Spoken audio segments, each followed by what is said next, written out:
ભરૂચ જિલ્લાના આમોદ તાલુકા પંચાયત કચેરી ખાતે સરકારી કામકાજમાં રૂકાવટ ઊભી કરવા અને કચેરીના ઉચ્ચ અધિકારીને ધમકી આપવાના ગંભીર મામલે તાલુકા કોંગ્રેસ પ્રમુખ તેમજ તાલુકા પંચાયત સભ્ય વિરુદ્ધ આમોદ પોલીસ મથકે ગુનો નોંધાતા સ્થાનિક રાજકારણમાં ભારે ખળભળાટ મચી જવા પામ્યો છે.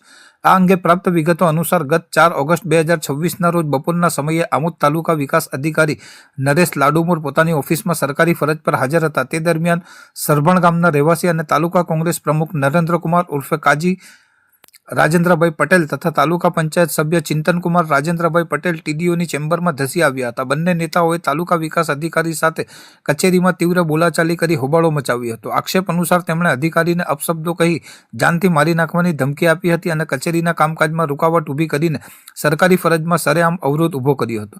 આ સમગ્ર બનાવ બાદ તાલુકા વિકાસ અધિકારી નરેશ લાડુમોરે આમોદ પોલીસ મથકમાં લેખિત ફરિયાદ નોંધાવતા પોલીસે ભારતીય ન્યાય સંહિતા BNSની વિવિધ કલમો હેઠળ બંને વિરુદ્ધ ગુનો નોંધી આગળની કાયદેસરની તપાસ હાથ ધરી છે.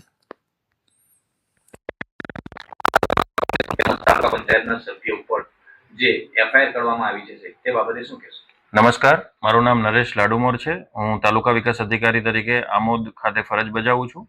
તારીખ 4 ઓગસ્ટ 2026ના રોજ બપોરે 12 વાગ્યાના અરસામાં નરેન્દ્રકુમાર રાજેન્દ્રભાઈ પટેલ ઉર્ફે કાઝી તેમજ ચિંતનકુમાર રાજેન્દ્રભાઈ પટેલ બંને રહે ગામ સરભાણ, તાલુકો આમોદ, જિલ્લો ભરૂચ, એ બંને મારી ચેમ્બરમાં આવેલ હતા. મારી સાથે ઉગ્ર બોલાચાલી કરી અને અપશબ્દોનો પણ પ્રયોગ કર્યો. સરકારી કામમાં રૂકાવટ કરેલ છે, જે અંતર્ગત મેં આમોદ પોલીસ સ્ટેશન ખાતે 4 ઓગસ્ટ 2026ના રોજ બપોરે 16 કલાકે એફઆઈઆર નોંધાવેલ છે, જેની વધુ તપાસ પોલીસ અધિકારી શ્રી દ્વારા હાલ ચાલુમાં છે.